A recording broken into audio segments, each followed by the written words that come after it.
10 chocolate दे रहा हूँ, लेकिन 2 तुम मुझे देना, 2 अपने प्राचार्य जी को दे देना। तुम्हारा कोई खास दोस्त है तो चलो 2 उसको भी दे देना। अब बताओ तुम्हारे पास कितनी चॉकलेट बची? अब के बच्चे ने थोड़ा नाटक किया, सोचा और फिर कहा 10। तो भाई कैसे? कई बार पूछेगा तो 10 बचेगी पक्का? हाँ 10 बचेगी।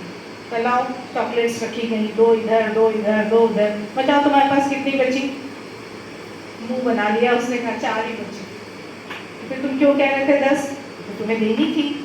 देनी क्यों थी? आपके कहने से क्या होता है? मैं तो नहीं दूंगा, आपने मुझे दे दी, मैं रखूंगा। फिर जवाब प्राण से आ रहा है, लेकिन प्राण वो है जो कि स्वार्थ की तरफ है। हमें पता चल गया उस बच्चे में उदारता, देने का भाव बढ़ाना है।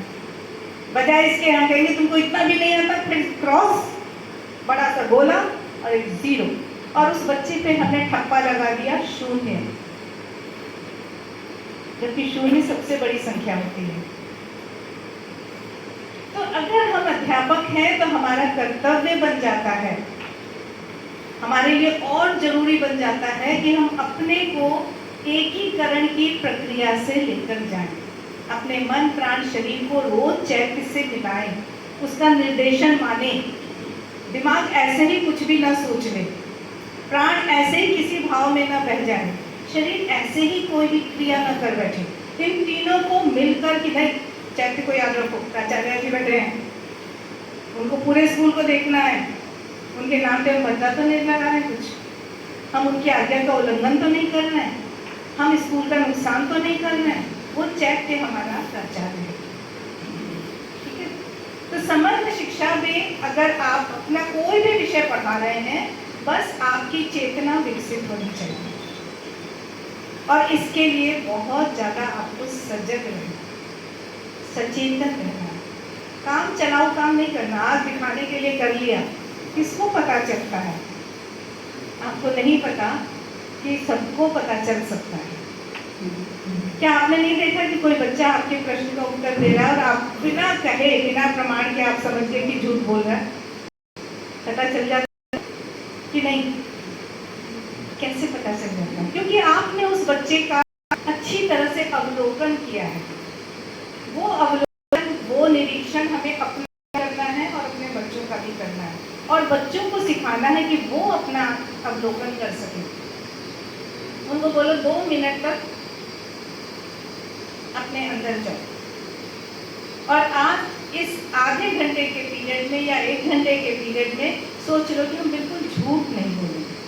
सिर्फ 1 घंटा, 1 घंटा हम झूठ नहीं बोलेंगे, फिर 2 घंटा हम झूठ नहीं बोलेंगे, 3 घंटा नहीं बोलेंगे, 1 दिन हम पूरा दिन हम झूठ नहीं बोलेंगे। कोई ऐसा काम नहीं करेंगे जो हमें छुपाना पड़े। रात में हम अपना अवलोकन करेंगे कि हमने सारे दिन में ऐसा क्या किया जिसपे हमें गर्व हो सकता है, हमने कौन सा घंटा अच्छी तरह से सदुपयोग किया, हमने पूरे 24 घंटे में भगवान को कितने मिनट याद रखा। हम कहते हैं भगवान मिलते नहीं, हम क्या करें? अगर आ जाए तो हमें से कितने लोग तैयार हैं उनके साथ रहने को? भगवान इसीलिए नहीं मिलते क्योंकि अभी हम तैयार ही नहीं हैं। हमारे अंदर इतनी मिथ्या, इतना झूठ, इतना दिखावा, पाप तो बड़ी बातें, वहां तक मैं नहीं चाहूंगी। एक भक्त था, बहुत ज्यादा प्यार करता था भगवान, रोज जैसे ही दिया जला के कहता था, हे भगवान कब मिलेगा, हे कृष्णा, हे कान्हा कब मिलेगा, तो आ जाना आ जाना। एक दिन उनको दया आ गई, चलो मैं चलता हूँ।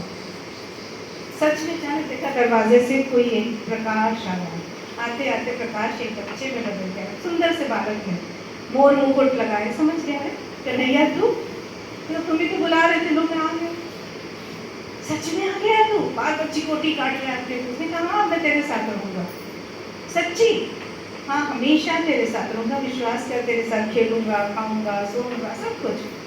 बहुत खुश हुआ, लेकिन अचानक को, लेकिन अभी तो मेरा दुकान पे जाने का समय है। तो चलो ना दुकान पे, उसमें क्या है, अच्छा चलो नाश्ता करते हैं। दोनों ने नाश्ता किया, दुकान पे भी चले गए, बहुत खुश है। जैसे दुकान पे पहुंचा तो फिर ऐसी जगह दिया जलेगा, पूजा होगी, आप तो कान्हा मेरे साथ ही है, चलो इसी को बैठा देते हैं। वहीं पे पूजा वूजा हुई, फिर अब दुकान का समय हो गया, ग्राहक आने लगे। कहाँ बैठे? फिर कन्हैया के सामने मैं गद्दी पे बैठूं? कहा नहीं कन्हैया तुम ही बैठो, अब तो तुम ही चलाओगे। कन्हैया ने कहा नहीं तुम बैठो। तो कन्हैया के लिए कुर्सी मंगाई गई, बैठा दिया और खुद बैठ गए सेठ जी अपनी गद्दी पे।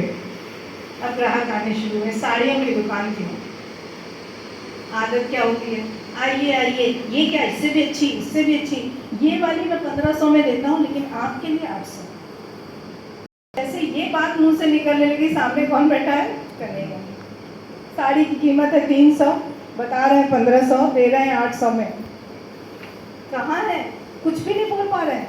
और मैं सोच रहा है भगवान ये तो रोज रहेंगे मेरे साथ, हो गया मेरा तो व्यापार। कन्हैया ने मुस्कुरा दिया।